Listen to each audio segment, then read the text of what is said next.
Hello friends, welcome to प्रायशोजू। दोस्तों, आज हम देखेंगे EVS part 2 history and the concept of time, जिसका वीडियो 2 है, पार्ट 2 है ये। तो दोस्तों, ये हम एक्स्ट्रा क्वेश्चंस और विद आंसर्स आपको इसलिए दे रहे हैं क्योंकि आपका जो सेकेंड चैप्टर है history and the concept of time, ये आपका इसका कंसेप्ट आपका क्लियर हो जाएगा और आपको सिर्फ एक या दो बार आप लेसन रीड करो और हमारे दिए हुए क्वेश्चंस ध्यान से पढ़ो दोस्तों, तो आपका ये कंसेप्ट क्लियर हो जाएगा। दोस्तों, अगर आपको चाहिए तो ये हमारी जो पीडीएफ रूप में हमारे टेलीग्राम चैनल में आपको अवेलेबल होगी। टेलीग्राम चैनल की जो लिंक है वो हमने नीचे डिस्क्रिप्शन बॉक्स में दी हुई है, तो डेफिनेटली आप हमारे टेलीग्राम चैनल का भी हिस्सा बने रहेंगे। तो चलो देखते हैं क्या क्या क्वेश्चंस है इस वीडियो में। फर्स्ट है आंसर इन वन सेंटेंस।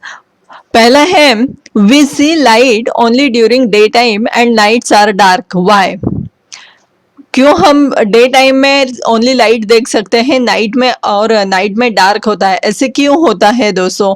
तो इसका सही जवाब है as the earth rotates around its axis that part of its surface which turns towards the sun becomes bright, the part that moves away from the sun moves into darkness. मतलब क्या है कि अर्थ जो होती है वो अपने एक्सिस के यहाँ पे रोटेट करती है, तो इससे क्या होता है, जो सरफेस का जो पार्ट होता है जो सन की तरफ होता है, जो तो वहां पे ब्राइट कलर होता है और जो सन से थोड़ा दूर होता है तो वो डार्क होता है, इसीलिए दिन में लाइट और नाइट में डार्क होता है। Next question is what is the relation between year, century and millennium? The answer is when 100 years go by, a century is completed. When 10 centuries are gone, a millennium is completed. In other words, 1000 years equal 1 millennium. दोस्तों, हमें question पूछा था कि year, century and millennium इनमें क्या relation है। तो actually कि 100 ईयर्स कंप्लीट होते हैं तभी हम बोलते हैं कि एक सेंचुरी कंप्लीट हो गई है, और जब भी 10 सेंचुरीज कंप्लीट होती हैं तो अभी हम बोलते हैं कि मिलेनियम एक कंप्लीट हुआ है। और दोस्तों, इन जैसे कि 1000 ईयर्स इक्वल टू 1 मिलेनियम होता है। Okay, next question is how to indicate first century before common era? First century become the common era is indicated as 100 to 1 BCE. दोस्तों, तभी रिवर्स डायरेक्शन में होती थी, रिवर्स काउंटिंग होता था, इसीलिए वो 100 to 1 BCE ऐसे काउंट होती थी। Next question is what are the units of measuring time? Time measure करने के कौन से यूनिट है? Second, minute, hour, day, week, fortnight, month, year, century and millennium are the units of measuring time. Next one is which are the smallest and largest unit of time? A second is the smallest unit of time and millennium is the largest unit of time. देखा दोस्तों आपने कि कौन से smallest and largest unit है। The next one is how do we indicate a particular day of time? We generally indicate a particular day by writing the date of that day. कि जो हमें पर्टिकुलर डे अगर ध्यान में रखना है, जैसे कि आपका हमारा जो बर्थडे होता है, तो ये हम कैसे ध्यान में रखते हैं दोस्तों? हम वो डेट लिख के रखते हैं, तो हमें वो पर्टिकुलर डे जो होता है वो रिमेंबर होता है, वो याद में रहता है।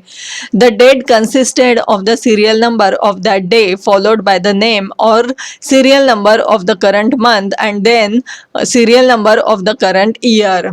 तो आपको ये पता है, जैसे कि अगर हम डेट लिखेंगे तो कैसे लिखेंगे? पहले जो डेट होती है वो, उसके बाद अगर आपको चाहिए तो आप न्यूमरिक में भी लिख सकते हैं मंथ, करंट मंथ, या फिर अल्फ़ाबेट में भी लिख सकते हैं, और बाद में होता है जो करंट ईयर होता है वो। Okay, next question is name the 2 eras that are used in India. India में कौन से दो एराज यूज्ड होते हैं? तो वो है Shalivahana Shaka and Vikram Samvat are two eras that are uses in India. Okay, the next one is name any two dating techniques. Two dating techniques कौन सी है? Carbon 14 analysis and tree rings analysis are dating techniques used to get rough estimate of age. Okay, the next one is what is prehistoric period. Prehistoric period क्या है दोस्तों? The prehistoric period is the period for which no written records are available. जिनके कोई return records available नहीं है, ऐसे period को हम प्री हिस्टोरिक पीरियड कहते हैं. Pre historic period starts from which period? Period since birth of our solar system till period for which written records are available is called prehistoric period. मतलब जहाँ से हमारी सोलर सिस्टम फॉर्म अप हुई है वहाँ से लेके रिटर्न रिकॉर्ड जब भी से अवेलेबल है उस पीरियड को हम क्या कहते हैं? Pre historic period. ओके, देखते हैं अगला सवाल क्या है. नेक्स्ट है describe briefly what is unilinear division of time. तो यूनिलिनियर डिवीजन ऑफ टाइम क्या होता है दोस्तों? The earth takes 24 hours to complete one rotation around its own axis. ये हमने भी देखा है कि अर्थ को अपने एक्सिस में रोटेट करने के लिए 24 आवर्स कंप्लीट करने होते हैं. These 24 hours are approximately divided into 12 hours of daytime and 12 hours of night. इस 24 आवर्स में क्या होता है? जो टाइम पीरियड होता है वो 12 आवर्स में डे टाइम में डिवाइड होता है और 12 आवर्स नाइट टाइम में डिवाइड होता है. A period of day time and the following night together make one day. ये हम सबको पता है दोस्तों. 7 days from Monday to Sunday make 1 week. 2 weeks make a fortnight and 4 weeks make a month. 12 months make a year. When 100 years go by, a century is completed. When 10 centuries are gone, a millennium is completed. Such a method of dividing time is known as unilinear division of time. देखा दोस्तों हमने कि कैसे जो time होता है वो divide किया हुआ है फॉर आवर कन्वीनियंस. ये हमने टाइम इसमें डिवाइड किया हुआ है. ओके, नेक्स्ट क्वेश्चन है describe in brief common era. Common era क्या है दोस्तों? We refer to common era मतलब क्रिश्चियन एरा एज CE और AD. AD means Anno Domini, which means in the year of our Lord. This era began in the memory of Jesus Christ. The first year of this era is the year when it began. It is shown by number 1. The year after that are indicated by the next numbers in serial number. The first century of this era is written as 1 to 100 CE or 1 to 100 AD. तो तभी common era कैसे लिखा जाता था दोस्तों कि 1 to 100 CE और 1 to 100 AD इसमें लिखा जाता था. नेक्स्ट क्वेश्चन है describe in brief time before the common era. Common era के पहले टाइम क्या था, कैसे था? तो इसका सही जवाब है the period before the common era is known as time before common era मतलब BCE और बिफोर क्रिस्ट मतलब BC. Okay, the years of this period are counted and written in reverse order. The first century before the common era began at the year 100 BCE and ended with 1 BCE.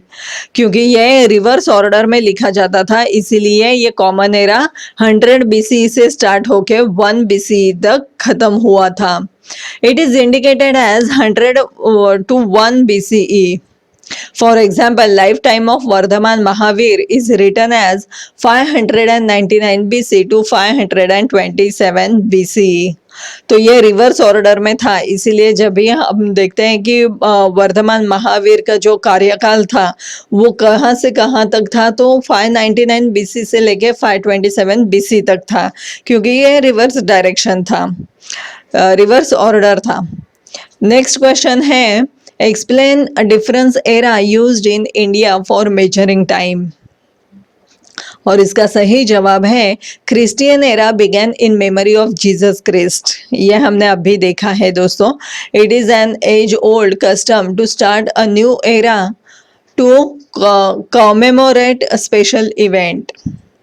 Shalivahan Shaka and Vikram Samvat are two eras that are used in India. ये दो eras क्या है, India में use किए जाते हैं। The founder of Islam prophet Mohammed migrated from Mecca to Medina. The Hijri era was started to commemorate this event. The Parsi community in India uses the Shahanshahi era. Next question है दोस्तों, write a short note on. Short note हमें लिखनी है, what are historical periods and what is the need to divide them. Historic period क्या है और कैसे इसे डिवाइड करने की ज़रूरत है। तो आंसर है, history is a science that tells us about events that happened in the past. every bygone moment makes up the past. So in a broad sense, period of history goes back to the time of the birth of our solar system. Our solar system came into being about 4.5 billion years ago. Solar system कभी form up हुई थी दोस्तों, तो 4.5 billion year ago. So it is presumed that the earth was also formed 4.5 billion year ago. तो ऐसे हम assume कर सकते हैं कि अर्थ भी कभी फॉर्म अप हुई थी 4.5 billion years ago. The span of 4.5 billion years since the Earth's formation is a vast period of time. It is not easy to grasp this entire period at once. Hence, it is necessary to divide it into number of stages in order to understand it better. Therefore, the time is history is divided into two main periods. First कौन सा है, pre historic period. मतलब क्या कि it is a period for which no written records are available, and historic period means it is a period for which the written records are available. तो दोस्तों ये थे एक्स्ट्रा क्वेश्चंस जो हमने इस लेसन के ऊपर आपको दिए हैं. तो अगर इस वीडियो के बारे में आपके कुछ सुझाव या अभिप्राय रहेंगे तो आप मुझे कमेंट्स के माध्यम से भेज सकते हैं. दोस्तों अगर ये वीडियो आपको पसंद आया होगा तो इसे लाइक और शेयर ज़रूर करना. और हाँ दोस्तों, अब अगर आपने अभी तक मेरे इस चैनल को सब्सक्राइब नहीं किया है तो पहले मेरे इस चैनल को सब्सक्राइब करो और बाजू में दिए हुए बेल आइकन पे भी क्लिक करो. तो दोस्तों इस वीडियो को देखने के लिए धन्यवाद. हम मिलेंगे हमारे नेक्स्ट वीडियो में कुछ नए टॉपिक के साथ, कुछ नए एक्सप्लेनेशन के साथ. तब तक के लिए आपका दिन शुभ रहे. Thank you.